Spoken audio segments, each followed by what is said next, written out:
First of all, how about a great thank you for David Keene and his staff for coming up here today to New Hampshire.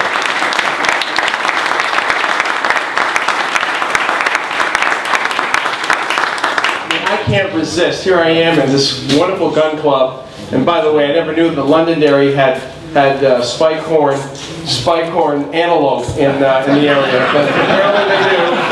Apparently we do in rams, you know, sheep. But nonetheless, we'll excuse that for a second.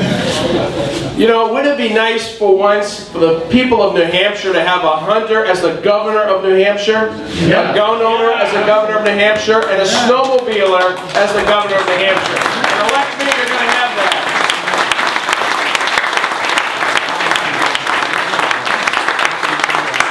Fourth generation New Hampshire native.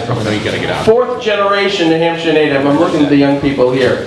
The son of New Hampshire farmers, mill workers, and dentists. And I grew up looking forward to the day I could hunt with my dad. And when I was a little kid, my father took me out hunting here in the area. Because I lived in Manchester, East Manchester, and he took me out in Londonderry, some apple orchards and all.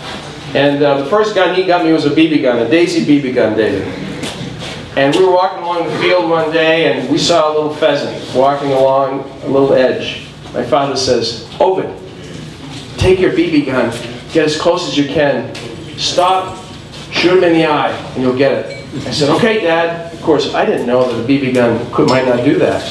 But I didn't want to disappoint him, that I got there, I shot that pheasant, and brought it home with my little BB gun, took down a New Hampshire pheasant. And since then, I've been hunting every year. I call it the Sacred Week. And those of you who are hunters, particularly deer hunters, you know what I'm talking about. Every year since 1954, when my grandfather built this camp on Lake Mbagog, the week before Thanksgiving is Sacred Week in our family. My brothers, my dad, my grandfather when he was alive, would go up to camp and spend the week without any cell phone or BlackBerry, and we hunt. And there's about the same 9 to 12 guys that come. And it is a sacred week because we set it aside. My father's been hunting since 1954, every week since then. And if I'm elected, when I'm elected governor,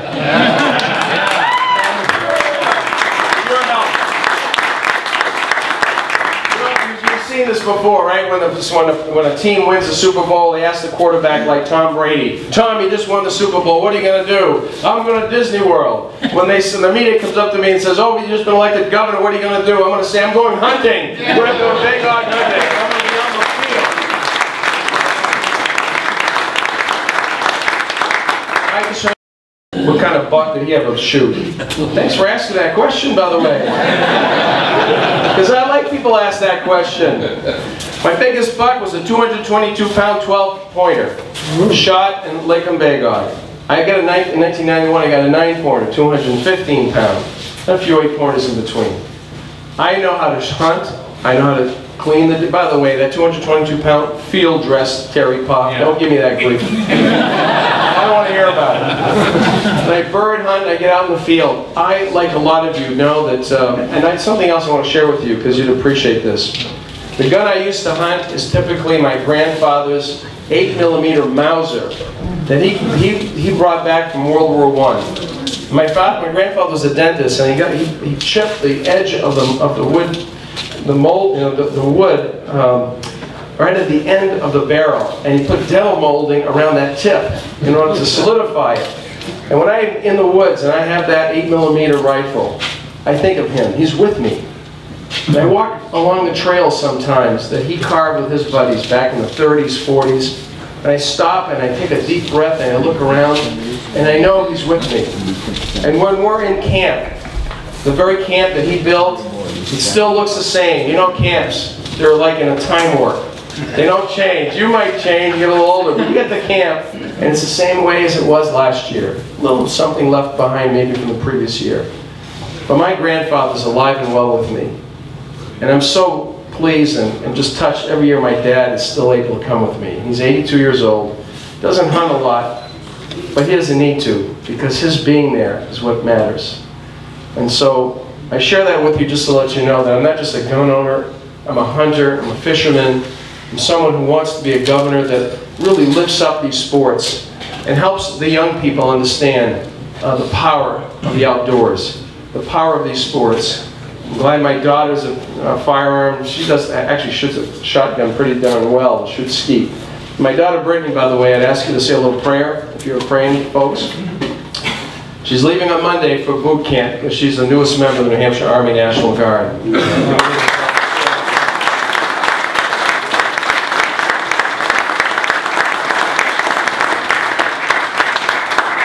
We're proud of her, but we're parents. And now we're a military family, and she heads off to do that. And she's going to be a great servant to the people in her capacity. So I could go on, as a lot of folks can, who are gun and fish clubs, talking about stories. By the way, I also want you to know that I know how to fish hornpout. I can clean them, and I don't use a glove to clean them.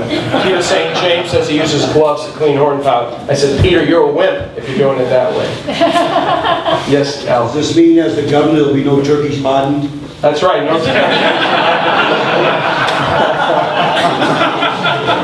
Here's Al to ask a probing question like that. So, as I said, before I turn over the microphone to our other distinguished, by the way, let's make sure that Frank Ginta and Charlie Bass are re-elected to the conference.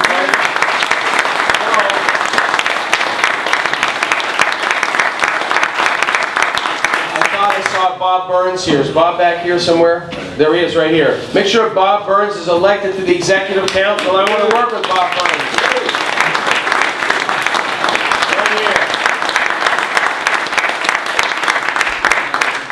Now, David, as a memento of your visit here, I want to present you with a little hat, suitably titled Ovide. Okay. You know, it is the toughest day in politics, so why should I run from it? And I've dated it today's October 19th and signed my name to it. And then I'd like to present for your archives. Oh, this is beautiful.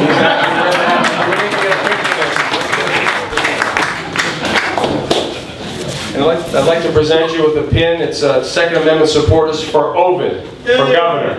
This is goes to the archives. Thank you, David. Thank you for your support.